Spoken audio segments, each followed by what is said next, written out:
کرے.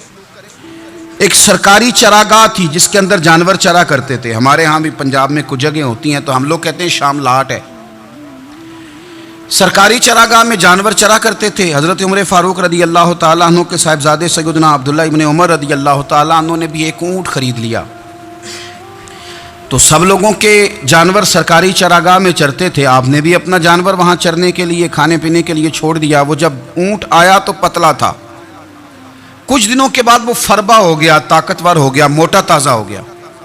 حضرت سیدنا عبداللہ ابن عمر رضی اللہ تعالیٰ عنہ نے بیچا تو وہ ڈبل قیمت سے بھی زیادہ کا بکا, کیونکہ پہلے دبلا پتلا تھا, اب موٹا تازہ فربا ہو گیا. حضرت سیدنا فاروق اعظم رضی اللہ تعالیٰ عنہ کو پتہ چلا تو بلایا. فرمایا پتر اونٹ بیچ دیا ہے؟ ابا جی بیچ دیا ہے. فرمایا کتنے کا خریدا تھا؟ اتنے کا. بیچا کتنے کا؟ ڈبل قیمت بتائی. فرمایا اس طرح کر کے اصل رکھ لے اور جو اوپر ملی ہے مجھے دے دے. حضور آپ نے کیا کرنی ہے؟ فرمایا میں سرکاری خزانے میں جمع کروں گا. حضور کیوں؟ فرمایا اس لیے کہ تیرا اونٹ سرکاری جگہ پہ چرا کرتا تھا, وہ گھاس سرکاری جگہ سے کھاتا تھا. حضور سب کے کھاتے. حضرت عبداللہ ابن عمر کہنے لگے سب کے کھاتے ہیں. آپ فرمانے لگے تو سب میں شامل نہیں ہے, تو امیر المومنین کا بیٹا ہے, تجھے میں یہ حق نہیں دے سکتا. تیرے اوپر تھوڑی سختی زیادہ کی جائے گی, تجھے یہ حق نہیں ملے گا. تو اپنے اونٹ کو چونکہ سرکاری چراگاہ میں چرایا کرتا تھا, لہذا تجھے وہ جو اصل رقم یہاں جمع کرانی پڑے گی. ہمارے تو بچے پہلی بات تو یہ ہے کہ بات ہی نہیں سنتے. یہ سب کے بچوں کی بات کر رہا ہوں, وہ ٹیچر کے بچے ہوں, سیٹھ کے بچے ہوں, پیر کے بچے ہوں, امام صاحب کے بچے ہوں, کسی کے بچے ہوں, پہلے تو سنتے نہیں. اور اللہ خیر کرے اگر آپ کوئی سنانا چاہیں تو فوری طور پر وہ ہوم منسٹری کے پاس پہنچ جاتے ہیں. ان کی اماں ان کی وکیل بن جاتی, آپ کہہ ہی کچھ نہیں سکتے. حالات رخ بدل جاتے. اس کا نقصان یہ ہوتا ہے کہ ان کو تراشا نہیں جا سکتا, ان کو ہیرے نہیں بنایا جا سکتا. ان کے اوپر کچھ ایسی میل کچیل چڑھ جاتی ہے جو بڑی عجیب و غریب ہوتی جاتا ہے. حضرت عاصم بن عمر رضی اللہ تعالیٰ عنہ, یہ سیدنا فاروق اعظم کے بیٹے تھے. مصر گئے تو لوگوں کو پتا چلا حضرت عمر کے بیٹے آئے. لوگوں نے تحفے دیے, بڑی بڑی چیزیں آپ کو دی. حضرت عمر کا بیٹا آیا, بڑے گفٹ دیے. تو صاحبزادے واپس آئے تو ان کے پاس بڑے تحائف تھے. سیدنا عمر فاروق رضی اللہ تعالیٰ عنہ نے دیکھا تو فرمایا ادھر لانا تحفے. کہا ابا جی لوگوں نے مجھے دیے ہیں. فرمایا تو نے کیوں بتایا تھا کہ میں امیر المومنین کا بیٹا ہوں؟ کہا حضور ان کو ویسے ہی پتہ چل گیا. فرمانے لگے پتر یہ تحفے تمہیں اس لیے ملے ہیں کہ تم امیر کے بیٹے ہو, یہ تحفے تمہارا حق نہیں, چونکہ تمہیں اس کرسی کی وجہ سے ملے ہیں اور یہ کرسی مسلمانوں کی ہے, لہذا یہ حق بھی مسلمانوں کا ہی ہے. یہ لا سارے مال غنیمت میں جمع کیے جائیں گے. آپ اپنے گھر سے جب احتساب شروع کرتے ہیں, اپنے گھر سے, اور یہ یاد رکھیں یہ جو لوگ آتے ہیں آپ کے بچوں کو نوازنے کے لیے, یہ انہیں خراب کرتے ہیں, بگاڑ پیدا کرتے ہیں, یہ عجیب و غریب سی چیزوں میں مبتلا کر دیتے ہیں. بچوں کا نقصان ہوتا ہے کل کلام. پھر جو شاپر اچھا لے کے آئے پیر صاحب کے بچے ذرا اس سے پیار سے ملتے ہیں, نقصان ہو جاتا ہے. یہ دستے نگر ہو جاتے ہیں, یہ لوگوں کی طرف جیتے ہیں, دوسروں پہ ڈیپینڈ کرنے لگتے ہیں. حضرت ابو موسیٰ اشعری رضی اللہ تعالیٰ عنہ نے پہلے تو ایک قلین بڑا سونا تھا, تو آپ نے حضرت عمر کے گھر بھیج دیا کہ چلو ان کے گھر میں ان کی اہلیہ بچھا لیں گی. کہیں سے تحفہ آیا. پھر وہ جس کمرے میں مال غنیمت اور خزانہ رکھا جاتا تھا اس کی صفائی کر رہے تھے تو ایک دینار مل گیا. تو وہ دینار بچے سارے جا رہے تھے, تو ان میں سے حضرت عمر کے ایک بیٹے کو چھوٹے کو بلایا اور بلا کے کہا پتر یہ دینار لے لو. حضرت عمر نے دیکھا کہ بیٹے کے ہاتھ میں دینار بھی ہے اور گھر میں قالین بھی ہے. ایک موقع پہ وہ قالین گیا, ایک موقع پر بچے کو ایک دینار دیا. تو حضرت عمر اپنی اہلیہ سے پوچھنے لگے یہ کہاں سے آیا قالین؟ کہا جناب ابو موسیٰ اشعری رضی اللہ تعالیٰ عنہ نے بھیجا ہے. بیٹے سے پوچھا دینار کہاں سے آیا؟ کہا مجھے انہوں نے ہی دیا ہے. آپ نے وہ دینار بھی لیا اور قالین بھی لیا اور اس کو لپیٹا اور جناب ابو موسیٰ اشعری کو بلایا اور اتنے سخت ناراض تھے. فرمانے لگے ابو موسیٰ اشعری سے کہنا میرے پاس پیدل آئے, گھوڑے پہ نہ آئے. اور جب آئے حضرت ابو موسیٰ اشعری تو جناب عمر اتنے ناراض ہوئے کہ وہ قالین لپیٹ کے تو ان کے سر پہ مار دیا. فرمانے لگے پکڑو اپنا دینار, تمہیں پورے مدینے میں میرے بیٹے کے علاوہ کوئی اور نہیں ملے تھا جسے تم خراب کر سکو. میرا پتر ہی ملا تھا بگاڑنے کی, کس نے اجازت دی تم میرے بیٹے کو دینار دو؟ کیوں لائے تم میرے گھر میں قالین؟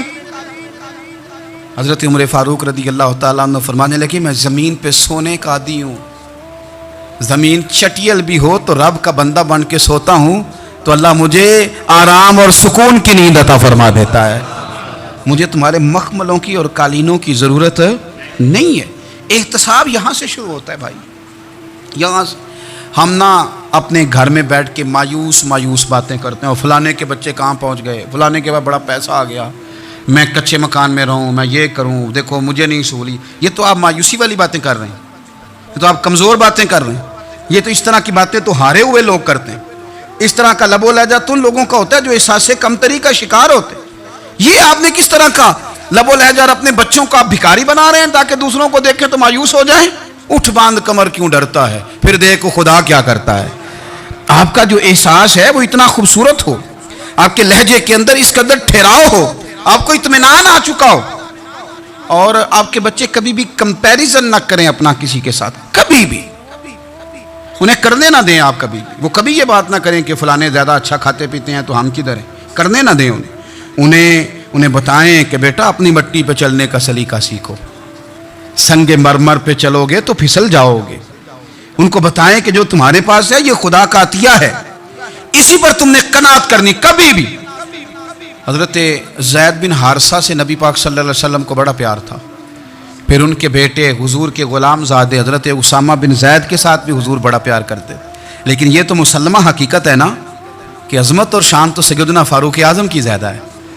امت کا اتفاق ہے کہ نبیوں کے بعد سب سے بڑا درجہ جناب صدیق اکبر کا، اور پھر اللہ نے مقام عطا کیا حضرت فاروق اعظم کو. یہ بڑے لوگ تھے. ایک دفعہ مال تقسیم ہو رہا تھا تو حضرت عمر رضی اللہ تعالیٰ عنہ نے نا حضرت اسامہ بن زید کو 4000 دینار دیے اور اپنے بیٹے عبداللہ ابن عمر کو 3000 دینار دیے. تو حضرت عبداللہ ابن عمر گھر جا کے کہنے لگے ابا جی اسامہ میں وہ کون سی خوبی ہے جو میرے اندر نہیں، اور اسامہ کے باپ میں وہ کون سی خوبی ہے جو آپ کے اندر نہیں. تو حضرت عمر کی عاجزی دیکھیے. حالانکہ بالاتفاق دنیا جانتی ہے کہ جناب عمر فاروق رضی اللہ تعالیٰ عنہ افضل ہیں، پھر بھی پتہ اپنے بیٹے سے کیا کہتے ہیں؟ فرماتے ہیں او سن یار، وہ خدمت گزار ہیں نبی پاک کے، وہ بھی حضور کے گھر میں ڈیوٹی کرتے، نوکری کرتے، اور ان کے بیٹے بھی حضور کی نوکری کرتے، یہ خدمت گزار ہیں. فرمانے لگے اگر تو نے پوچھ لیا تو سن، پھر میری تو رائے یہ ہے کہ تیرے سے زیادہ اسامہ بن زید حضور کی نظر میں پیارے ہیں، اور اسامہ کا باپ تیرے باپ سے زیادہ نبی پاک کا پیارا ہے. کوئی کمپیریزن کرنے نہیں دیا، بچوں کو کسی ایسی جگہ کھڑے ہونے نہیں دیا. فرمایا یہ وجہ ہے، یہ انداز ہے کہ تو زیادہ پیارا ہے. حضرت عمر فاروق رضی اللہ تعالیٰ عنہ پسند نہیں کرتے تھے، ذرا برابر بھی پسند نہیں کرتے تھے کہ کوئی شخص اور مال آتا تو اپنے رشتہ داروں کو نوازنے سے بچتے. مال غنیمت آتا ہے نا، ہمارے ہاں تو اللہ خیر کرے جب کوئی بندہ کونسلر بنتا ہے، چیئرمین بنتا ہے، تو ٹھیکہ کس کو دیتا ہے؟ کوئی چلو بھتیجا مل جائے، کوئی بھانجا مل جائے، کوئی چھوٹا بھائی، اسے بھی کام مل جاتا ہے ساتھ. نوازنے پہ لوگ آتے ہیں تو وہ تلاش کرتے ہیں کہ کہاں کہاں کو میرا ہے. وہ ٹینڈر ہی ان کے نام کے پاس ہوتے ہیں جن کی طرف ذرا نظر کرم زیادہ ہوتی. حضرت عمر فاروق مال تقسیم کر رہے تھے تو بیٹی آگے کہنے لگی ابا جی رشتہ داروں کا بھی حق ہوتا ہے، آپ سب کو دیتے ہیں، آپ کے اپنے آپ کے قریب ہی نہیں آتے. تو حضرت عمر فاروق نے کیا لفظ کہے، کیا حقیقت ہے، کیا حسن ہے. فرمانے لگے پتر یہ مال تیرے باپ کا نہیں مسلمانوں کا ہے. جب تیرے باپ کا ذاتی مال ہوگا تو اپنے رشتہ داروں کو دے گا، یہ مسلمانوں کا مال ہے، یہ اسی حساب سے تقسیم ہوگا جو عدل کا حساب ہے، جو ترازو ٹھیک ہے. فرمایا تو مجھے یہ مشورہ نہ دے، یہ مسلمانوں کا مال. یہاں سے نظام احتساب شروع ہوتا ہے، یہاں سے انسان آگے بڑھتا ہے، اور پھر کوئی تکلف نہیں کسی پر حضرت عمر کا، کوئی چھوٹا ہے یا بڑا ہے. حضرت ابو سفیان رضی اللہ تعالیٰ عنہ سردار رہ چکے ہیں مکے کے، بڑے آدمی، لیکن نظام احتساب میں کوئی چھوٹا بڑا نہیں ہوتا. حضرت عمر فاروق مکہ مکرمہ گئے تو لوگوں نے کہا حضور جناب ابو سفیان نے نا گلی میں پتھر رکھے اور بہت سارے لوگوں کو رستوں میں تکلیف ہو رہی ہے. تو حضرت ابو سفیان رضی اللہ تعالیٰ عنہ سے بھی لوگ کہہ دیتے تو وہ بھی اٹھا دیتے، لیکن لوگوں نے چونکہ وہ سردار تھے، بڑے تھے، تو لوگوں نے ان سے کہا نہیں. حضرت عمر جب آئے تو کہا تو جناب عمر نے پرواہ نہیں کی، خود آئے جناب ابو سفیان سے کہا یہ پتھر آپ نے رکھے؟ کہا حضور ہاں. فرمایا یہ بھی اٹھائیے، یہ بھی اٹھائیے، یہ بھی اٹھائیے. جب وہ اٹھا رہے تھے تو حضرت عمر کہہ رہے تھے شکر نہیں اللہ کا کہ عمر کہہ رہے ہیں اور ابو سفیان مانتے جا رہے ہیں.